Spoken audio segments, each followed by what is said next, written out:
Ya. Puji Tuhan, selamat sore Bapak Ibu Saudara dan seluruh sidang jemaat yang ada di dalam rumah kita masing-masing. Bersyukur kepada Tuhan kita ada sebagaimana kita ada pada sore yang indah ini. Firman Tuhan saya akan sampaikan dalam Injil Matius pasal 11 ayat yang ke-28. Demikian firman Tuhan. Marilah kepadaku semua yang letih lesu dan berbeban berat, aku akan memberi kelegaan kepadamu. Puji Tuhan, judul firman Tuhan hari ini adalah datang kepada Tuhan.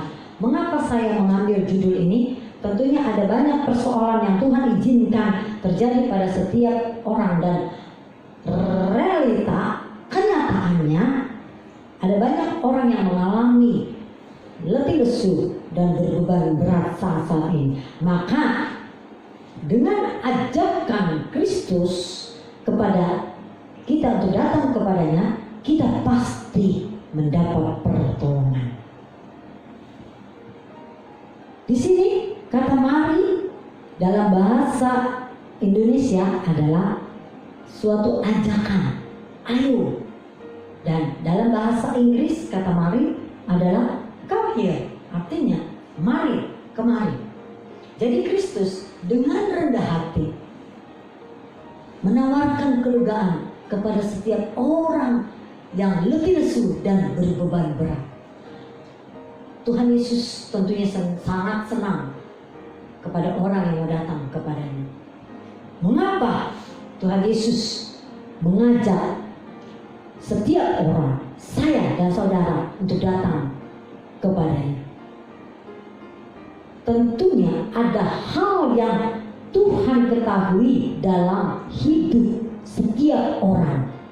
Di antaranya, satu, manusia tidak dapat berbuat apa-apa kalau ia tidak tinggal di dalam Tuhan. Kita baca dalam Injil Yohanes pasal yang ke-15 ayat yang 5c. Sebab di luar aku kamu tidak dapat berbuat apa-apa. Jadi firman Tuhan dengan tegas bahwa berkata, sebab di luar aku, di luar Tuhan, saya dan saudara tidak dapat berbuat apa-apa. Yang kedua, ada hal tadi dikatakan yang Tuhan ketahui dalam hidup setiap orang. Di antaranya tadi, yang kedua, Tuhan tahu kemampuan manusia sangat terbatas. Yang poin A dalam Markus pasal 5 ayat 25, demikian firman Tuhan. Ada suatu peristiwa yang terjadi di sini. Adalah di situ seorang perempuan yang sudah 12 tahun lamanya menderita pendarahan. Ada seorang perempuan yang sudah 12 tahun lamanya menderita pendarahan. Seorang perempuan ini tidak mampu. Seorang perempuan ini tidak ada kemampuan apa-apa dan tidak berdaya. Tuhan mengetahui apa yang terjadi pada perempuan ini. Nah, bagian B, kita mau baca dalam Markus 5 ayat yang ke-26. Ia telah berulang-ulang diobati oleh berbagai tabib sehingga telah dihabiskannya semua yang ada padanya, namun sama sekali tidak ada faedahnya, malah sebaliknya keadaannya makin memburuk.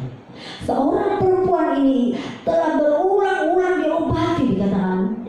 Perempuan ini berusaha datang kepada tabib, namun tidak ada faedahnya, dikatakan. Dan sama sekali tidak ada mujizat yang terjadi.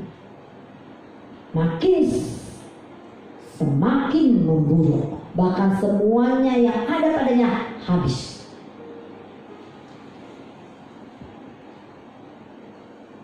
Alkitab berkata bahwa telah berulang-ulang diobati oleh berbagai tabib, bukan satu tabib, tetapi kita melihat seorang tabib ini adalah manusia yang terbatas kemampuan.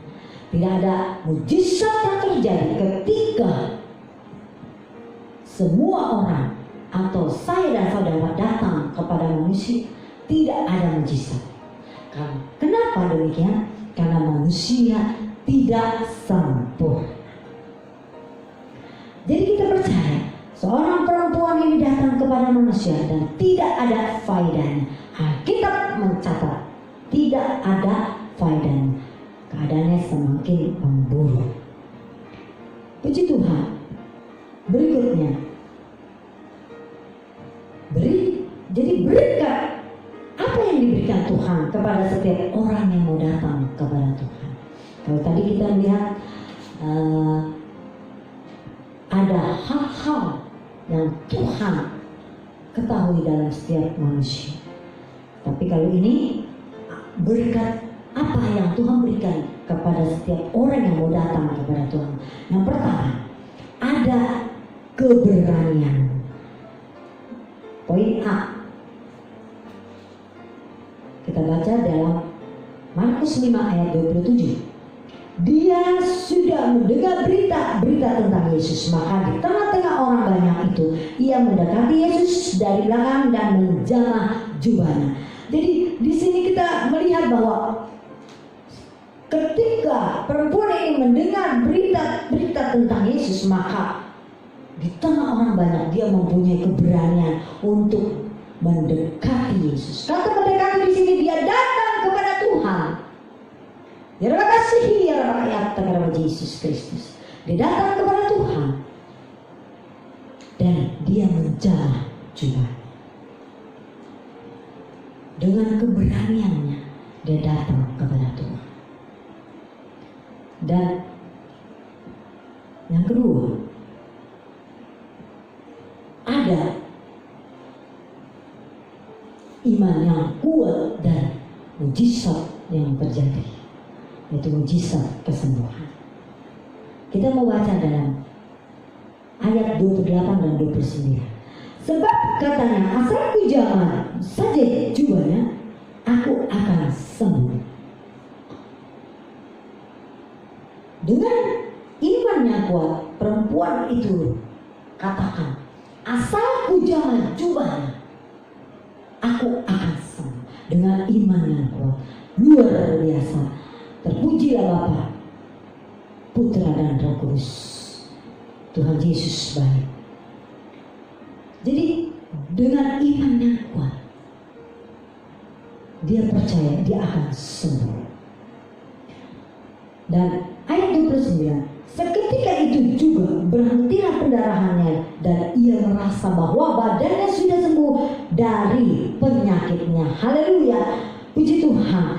Kita lihat seketika itu dengan spontanitas, tidak ada waktu yang cukup lama, tidak tunggu waktu lama, Tuhan mengerjakan dan tidak bisa dikerjakan manusia.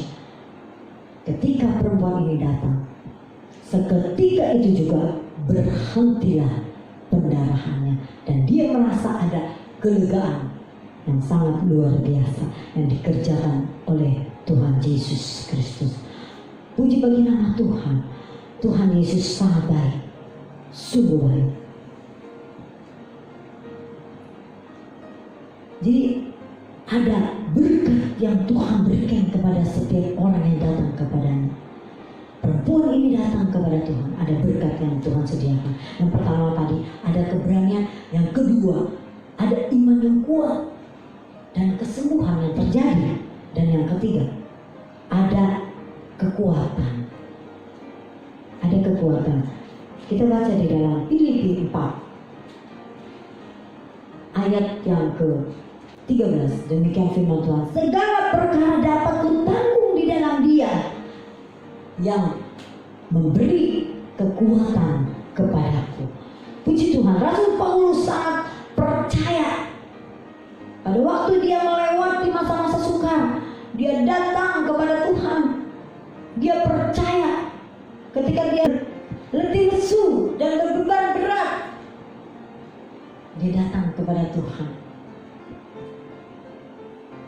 Dan Tuhan memberikan kelegaan, kesukaran yang dia lewati. Dia percaya oleh karena kekuatan dari Tuhan. Sebab itu dia percaya dan dia katakan bahwa segala perkara dapat kutanggung di dalam Dia yang memberi kekuatan kepadaku. Puji bagi nama Tuhan. Tuhan Yesus sungguh baik, amat baik dalam hidup kita. Adalah suatu ilustrasi ketika seorang ibu mengalami depresi karena terkena persoalan, ia tidak bisa tidur, bahkan dia sempat minum obat, tetapi Tuhan baik dalam kehidupannya. Dokter tidak dapat menyembuhkannya, tapi ketika ia datang kepada Tuhan, ia disembuhkan dan mendapat kelegaan. Sebab itu selagi ada kesempatan yang diberikan Tuhan Yesus Kristus, mari kita melakukan kebenaran firman Tuhan. Dan kita bisa melihat dan merasakan pertolongan Tuhan. Ajakan Tuhan Yesus Kristus kepada setiap orang untuk datang kepadanya adalah untuk memperoleh kelegaan. Puji Tuhan, saya akan tutup dengan satu pujian yang berkata, ketika aku berbeban berat, ku datang kepada Tuhan. Dia yang memberikan sukacita dalam hati saya dan saudara. Ketika aku berbeban berat, ku datang kepada Yesus. Dia berikan damai dan sukacita, sejahtera dalam hatiku. Yesus, Yesus Tuhan, mulia namamu, ku tinggikan, ku agungkan namamu selama-lamanya. Terima kasih Tuhan, firman-Mu telah hamba sampaikan, tetapi kami hamba-Mu percaya bahwa Tuhan Yesus Allah sumber mujizat dalam kehidupan kami. Engkau yang menjamah setiap hati kami, seluruh sidang jemaat yang ada di dalam rumah, bahkan kami semua yang ada, Tuhan jamah dan Tuhan berkati. Terima kasih Tuhan, biar kami selalu datang kepada-Mu untuk meredakan hati, dan kami percaya letih lesu, beban berat yang ada pada kami, semuanya Tuhan pasti menolong, dan Tuhan yang akan memberikan kelegaan dalam kehidupan kami. Terima kasih Tuhan, kami mengucap syukur untuk firman-Mu dalam hidup kami. Nama Tuhan dipermuliakan. Dalam nama Tuhan Yesus Kristus kami sudah berdoa. Haleluya. Amin.